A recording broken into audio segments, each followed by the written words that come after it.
तो हेलो दोस्तों, आज हम बात करेंगे एक ऐसे केस के बारे में जो कि पूरे उत्तराखंड का ही नहीं, ऑल ओवर वर्ल्ड बहुत ज़्यादा सुर्खियों में है आजकल। क्योंकि उत्तराखंड में ऐसा एक केस हुआ है जिसमें कि एक लड़की जो कि 22 से 24 साल की बताई जा रही है, ठीक है, बबीता पांडे उसका नाम है।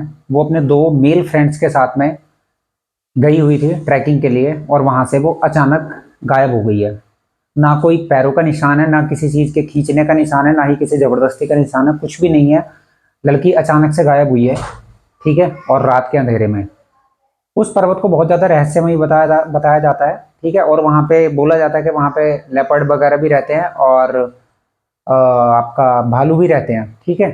लेकिन ये सारी चीज़ें एक अलग फैक्ट हो जाता है। मैं उन सब चीज़ों के बारे में बात नहीं करना चाह रहा हूँ, क्योंकि मेरे चैनल पे मैं यहाँ पे आपको मोस्टली लव और रिलेशनशिप के बारे में ही आपको बताता हूँ। तो मैं आपसे बात करना चाह रहा हूँ इस मैटर में कि आज की डेट में क्या नया सिस्टम चल रहा है। मतलब मेरी बात को प्लीज़ गलत मत मानना, जिसके साथ में जो गलत हुआ है वो ठीक है ना। जो भी गलत हुआ है वो उसके साथ में गलत हुआ है, उसके परिजनों को और बाकी सब लोगों को, और हमें भी इस चीज़ की, मुझे खुद को भी इस चीज़ की बहुत अंदर से ग्लानि फील हो रही है कि यार ऐसा कैसे हो गया। और देखो, शक हर तरफ जाता है, हर तरफ जाता है।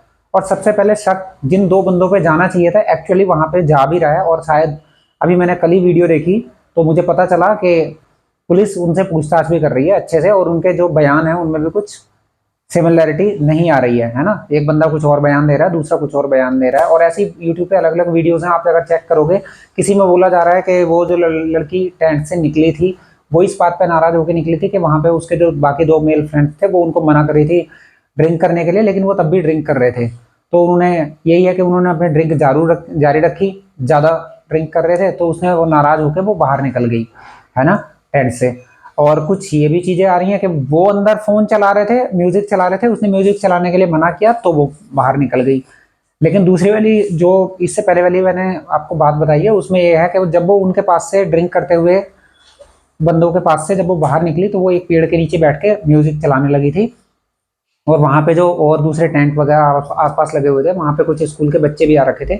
तो छोटे बच्चे थे, उनके साथ में जो टीचर्स वहां पे आई हुई थी उन्होंने बोला कि आप यहाँ पे म्यूजिक मत चलाओ, म्यूजिक चलाने से हमको डिस्टर्ब हो रहा है, और म्यूजिक यहाँ पे चलाते भी नहीं, यहाँ का एनवायरनमेंट थोड़ा अलग है। वो शायद उन्होंने जो वहां पे उस पर्वत पे रहने वाली परियां हैं उनकी वजह से उन्होंने इस तरीके से कह दिया होगा, क्योंकि परियों को म्यूजिक अच्छा लगता है तो वहां पे म्यूजिक वगैरह नहीं चलाते। अब जो भी चीजें रही हैं, हम इस मैटर में सबसे मेन बात जो मैं बोलना चाह रहा हूँ वो ये है कि आज की डेट में जो एक प्रचलन चल गया है कि छोटी उम्र में ही लड़कियां लड़कों के दोस्त बन जाते हैं, लड़के लड़कियों के दोस्त बन जाते हैं। तो क्या ये चलन रियल में ठीक है? अब मैं कोई अपनी, प्लीज मेरी बात को इस तरीके से मत लेना कि मेरी मानसिकता छोटी है या मैं इस तरीके की बातें कर रहा हूँ। देखो, मैं मान सकता हूँ कि दोस्ती अच्छी होती है, ठीक है, लेकिन लड़के लड़कों की दोस्ती अच्छी होती है, लड़के लड़कियों की भी दोस्ती अच्छी होती है, ऐसी बात नहीं है। लेकिन एक लिमिट होती है किसी चीज में ना, एक लिमिट होती है। उस लड़की की मैं गलती नहीं बता रहा हूँ, लेकिन ये गलती है, एक्चुअल में उसकी गलती है। उसकी मम्मी ने खुद, जब उसकी मम्मी ने सुना कि हाँ भाई मेरी लड़की तो मुझसे ये बोल के गई थी, वो एक्चुअली अपने घर पे बता के गई कि मैं अपने साथ की दो लड़की, मतलब फीमेल फ्रेंड्स के साथ में जा रही हूँ ट्रैकिंग के लिए।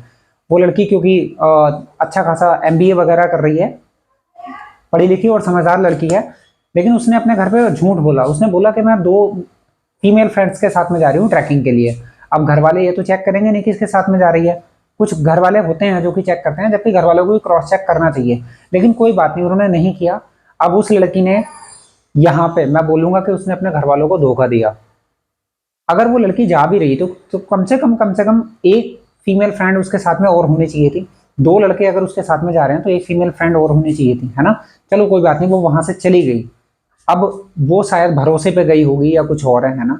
लेकिन एक और अगला जो नेक्स्ट गलत चीज निकल के आ रही है मेरी नजर में, वो ये है कि एक टेंट है और उसमें तीन बंदे सोने हैं, जिसमें एक लड़की और दो लड़के। यार टेंट कितना ही बड़ा होता है ना। ऐसा तो है नहीं कि पूरे का पूरा घर है उसमें एक कमरा अलग है और दो कमरे अलग हैं, ऐसा तो नहीं है ना। टेंट छोटा सा होता है, अलग अलग साइज के आते हैं मैं जानता हूं, लेकिन फिर भी टेंट में तीन बंदे एक साथ रहेंगे, जिनमें एक लड़की और दो लड़के जिन्होंने ड्रिंक की हुई है। चलो मैं मानता हूं कि उन्होंने ड्रिंक भी नहीं की हुई है, तो भी क्या लड़की वो उनके साथ में पूरे तरीके से सेफ है? चलो सेफ का सिस्टम ये समझा जाता है कि वो उनकी उस लड़की की मर्जी से अलग से कुछ हो, है ना। तो लड़की की मर्जी हो या ना हो, चलो ठीक है, जो भी चीजें हैं, लेकिन वो कहीं ना कहीं घर वालों के लिए और इस समाज के लिए वो गलत था। अब जो भी हुआ उस रीजन में अच्छा हुआ कि चलो, अगर ये बात सच में है कि वो लड़की उन लड़कों से बाहर चली गई तो भी ठीक था, लेकिन उसको किसी, जैसे कि वो जो टीचर्स वगैरह थी, है ना, जो टीचर्स थी, लेडीज टीचर जो कि छोटे बच्चों की थी, या तो उसको, उस लड़की को उनके टेंट में जाके वहां पे सो जाना चाहिए था अगर ऐसी कोई कंडीशन थी, या फिर उसको अपने आप को अलग कहीं ना कहीं अपना टेंट वगैरह लेना चाहिए था या कुछ और लेके जाना चाहिए था। अगर वो ट्रैकिंग करती रहती है, उस लड़की के पास में भी टेंट होना चाहिए था। और जब उसको पता चल रहा है कि मैं मेल फ्रेंड्स के साथ में जा रही हूँ तो अलग से टेंट होना चाहिए था। लेकिन कोई बात नहीं, जो भी रहा, कुल मिला के मेरे कहने का मतलब ये है कि ये जो कल्चर है ना, इसको हमें थोड़ा सा कंट्रोल करना चाहिए। और जितने भी पेरेंट्स हैं उनको ध्यान रखना चाहिए कि हमारे बच्ची या हमारे बेटे क्या कर रहे हैं, कहाँ पे जा रहे हैं, किस तरीके का इनका रहन सहन, उठना बैठना है ना। अब चलो मान लिया आज की डेट में ड्रिंक नॉर्मली लोग बाग करते रहते हैं, लेकिन एक ड्रिंक का हिसाब होना चाहिए था। अब मैं उन लड़कों को बोल रहा हूँ जो वो लड़के उसके साथ में गए थे, यार आप दो बंदे हो, आपके साथ में एक बंदी गई हुई है ना।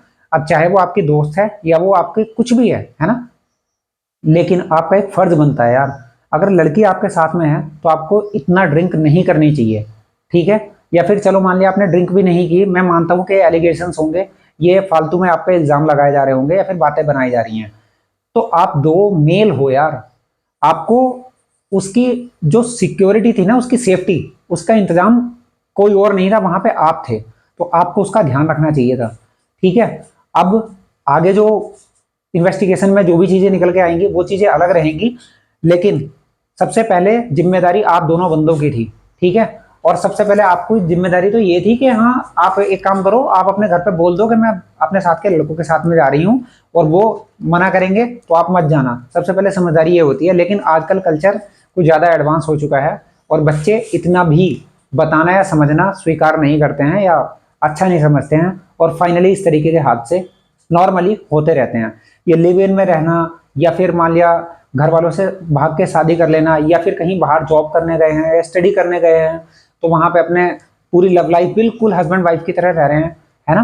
तो यार ये चीजें गलत है। अगर आप दोस्ती में हो तो लिमिट में रहो, है ना। आपस में एक एक ऐसा व्यवहार मेंटेन करके रखो ताकि एक दूसरे की इज्जत रहे, आपके घर वाले भी एक दूसरे की इज्जत करें। अब मैं मानता हूं कि आप में से किसी की गलती नहीं होगी, है ना, अगर मैं ये मान भी लूं तो यार भाई सीधी सी बात है, इल्जाम तो आपके ही सर आया ना। अब आपने गलती की हो या ना की हो, शक के दायरे में आप हो, इल्जाम आपके सर पे आया, और उस लड़की ने उस लड़की के मम्मी पापा ने अपनी बेटी को खो दिया, ठीक है। क्या पता वो लड़की उनकी कितनी प्यारी थी, अब उनको उससे क्या क्या उम्मीदें थी, है ना। तो ये थोड़ा सा ध्यान देने वाली बात है। अपने आप को कंट्रोल करो, जो भी चीजें हो घर वालों के मॉनिटरिंग में होनी चाहिए। अगर वो लड़की उन लड़कों के साथ में जा भी रही थी तो कम से कम घर वालों को मॉनिटरिंग, घर वालों को पता होना चाहिए था कि भाई ऐसे ऐसे है और वहां पे जा रही है। अगर वो अलाउ करते तो बिल्कुल घर वालों को इतनी बुरा भी नहीं लगता, है ना। और जहां तक मैं किसी को ब्लेम नहीं कर रहा हूँ, चलो ये चीजें तो बाद में आएंगी, ठीक है। तो ध्यान रखना कि अपने आप को थोड़ा सा कंट्रोल करो। ये जितने भी हादसे होते हैं, अभी लास्ट ईयर देहरादून में हुआ था वो जो कार का क्रैश हुआ था, है ना, गड़ी कैंट की साइड, तो उसमें भी क्या प्रॉब्लम थी, वही है कि लड़कियों ने अपने घर वालों से नहीं बताया कि हम कहाँ पे जा रहे हैं, है ना, और लड़के ने अपने मम्मी पापा से नहीं बताया, और वो कार में रातों रात गेड़ियां मार रहे हैं ना, दारू पी के, जिसकी वीडियो भी सोशल मीडिया पर वायरल थी, है ना, वो ड्रिंक करने वाली भी। अब उसके बाद में उनका इतना भयंकर क्रैश हुआ, पूरे देहरादून मतलब हिल गया यार। जिस तरीके की वो वीडियो आई थी ना, वो उनके सर अलग पड़े हुए थे और ब्लड अलग, सारा ब्लड इधर उधर निकलने में लग रहा था। यार ये सारी चीजें ना, ये इस लापरवाही का ही नतीजा है। तो प्लीज सभी गार्जियन से रिक्वेस्ट है कि वो अपने बच्चों पे ध्यान दें, अच्छे से ध्यान दें। कमाना अलग की चीज है, लेकिन जब आपके बच्चे घर से बाहर जा रहे हों तो उन पे ध्यान रखना चाहिए, है ना। और सभी बच्चों से मैं रिक्वेस्ट करूंगा कि यार प्लीज इतना मत बिगड़ो कि आप किसी दिन अपनी जिंदगी से ही हाथ धो बैठो। सामने वाले बंदे का कुछ नहीं पता किसी के दिमाग में क्या चल रहा है। कोई आपका दोस्त है जो दोस्ती का नाटक कर रहा है, उसके दिमाग में कितनी बड़ी बुरी साजिश चल रही है कुछ नहीं पता। तो सारी चीजें घर वालों के सामने रहेंगी तो दूसरे बंदे को भी डर रहेगा कि इसके घर वालों को पता है, ठीक है। चलो मिलते हैं किसी नेक्स्ट वीडियो में, तब तक के लिए थैंक यू।